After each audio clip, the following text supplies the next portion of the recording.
it was pretty much my favorite thing to do as a kid, like just drawing and pretending to like invent things. Like I'd draw concepts for things I was gonna invent, like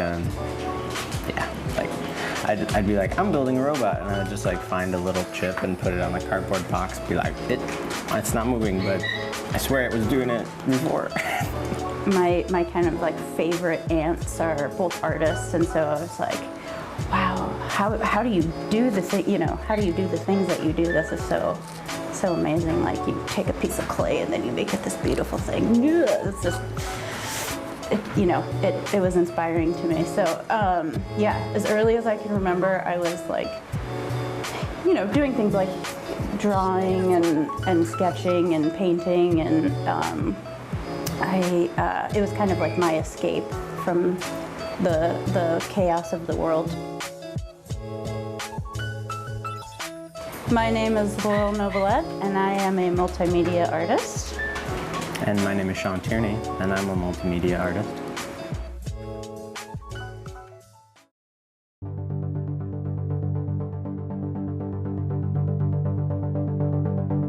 When I was like 10, 11, 12, I did this thing where like I started like collecting like garbage basically and just kind of filling my room with it. So if I drank like a bottle of water, I would like line it up on the room, and I would make like soda can chandeliers and tape stuff to the walls and collect like saltine cracker boxes and like make a booklet out of, just kind of like, this is my life and garbage. So that was like, I was really like interested in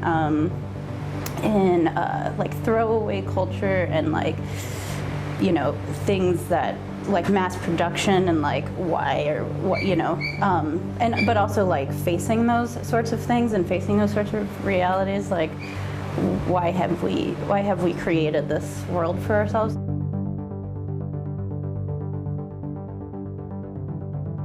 As I went through high school, I started to just think about it more like as creative expression, and wanted to bring that like into my adult life, both those things, and I really wanted, like, was pretty set on doing like industrial design, which is seemed like a good combination of my interests, and pretty soon I found myself getting a little bit turned off by some of the aspects of it. I was like reading a lot about like planned obsolescence, and I thought I was going to be able to like have some creative freedoms, and all I was hearing was like, I worked on a team of 8 people on designing a Twinkies wrapper, and I was like, ooh, that doesn't sound very fun. But I was really enjoying like creating and like the 3D aspect of like modeling, and so I started studying sculpture, and now it's been like 8 or 9 years, and I'm like starting to bring those parts back together. After college was doing more kind of like activist artwork, so was trying to incorporate, whether that's like banner drops or like performances that are like happening with more of like a political message. I also have this love of fiber arts, so like fibers are kind of like my favorite material to work with. I started like knitting and sewing and quilting and all of that stuff at a very, very young age. Thank you, Grandma. Thank you, Grandma, wherever you're somewhere in Florida. I mean, you're in Florida. But she taught me a lot of things, and I also like to incorporate that into like everything. I love like natural materials in my hands. I like the tactile sensation of like wool and wood and paper. I also have dabbled in costumery and costume making. I'm really what's it called? fascinated with like our social selves and like the face that we put on, and but I'm also really interested in like cultural practices and like ritual. I come from a very Catholic background, so like ritual is like something, again, that I don't really want to participate in, but I want to like observe, you know, like, wow, that's so fascinating, like the this of life, the this, you know, that's what ritual is to me. It's like a cycle.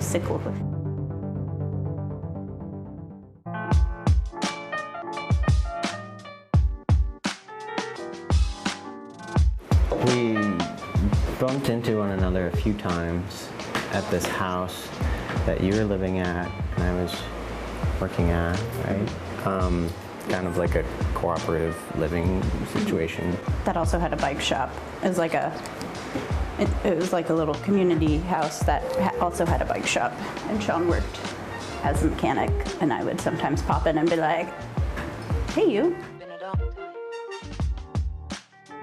I like packed up all of my stuff. I was like, I'm moving to West Virginia. I'm never coming back. I'm gonna go live in like a valley or a mountain or a holler or what, you know. I'm not, you know, one of those geographical spaces. And so I was living there, and I was like, this one day I was like, I really need to go home like today. I don't know why, but I just like, I talked to like the person I was living with. I was like, Rich, I'm gonna go back. I hope that's okay with you. And they're like, borrow my truck, go ahead. It's good to know you. And then, you know, I drove back. I got really sick on the way, and I was like in the back of a truck behind a subway, like trying to like get my bearings so I can drive the rest of the way home. And I like called a friend. I was like, who's Sean Tierney? Do you know? And they were like, they're this really kind person with beautiful eyes. And I was like, their name just popped into my head, but I don't know if it's because I am like delirious.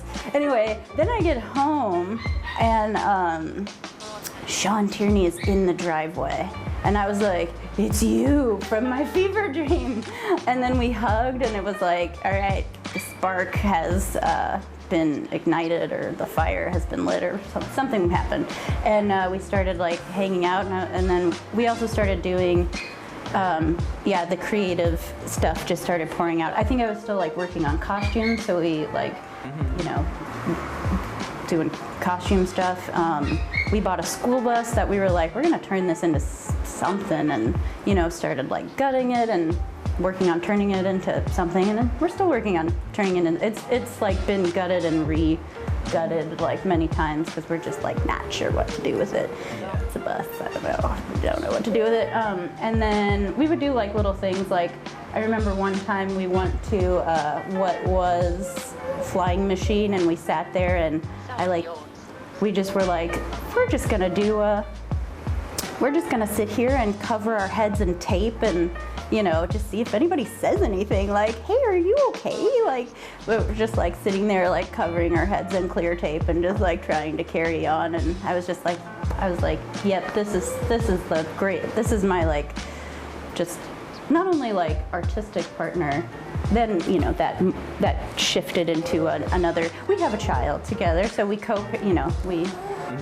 were co-parenting a child together as well. A different kind of creation. There's just a lot of creation happening between us. The creative energy is very high. Some of the old songs.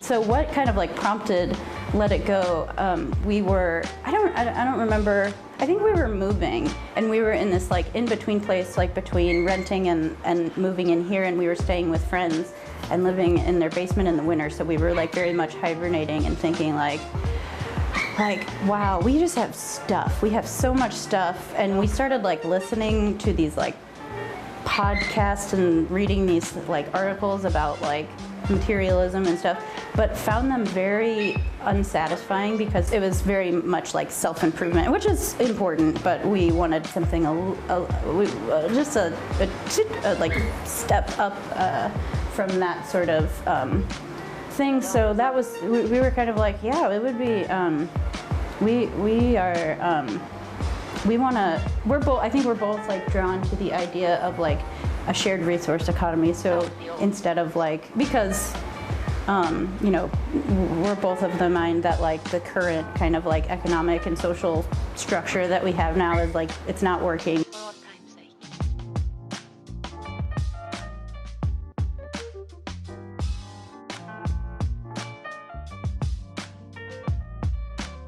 As time goes by. For 30 days, we shed personal belongings and like evaluated, you know, why we got this, if it's really like functioning the way that we hoped it would, and we like for each day, day one thing, two things, like day five, we found 5 things. For each day, we tried to focus on a local organization to like give that to make it a bit more of to put a bit of an artistic spin on it. We documented them by taking these objects and kind of assembling like ephemeral sculptures, photographing them, turning them from like kind of, they're just sitting around not really being functional objects like we thought, turn them into art objects and then turn them again into useful objects for the community.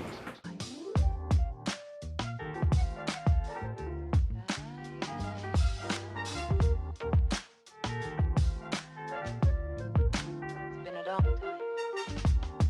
We were hoping that the project would, well, one would be a comment on the idea of like personal material possession. Like, you know, when we, I mean, I guess in my mind, like things are never like ours, you know, like they're often like, you know, assembled through raw material goods by somebody else who's like put their, you know, life force into like making the thing happen, and then it kind of like goes on a journey, and then it just kind of like ends up in my lap.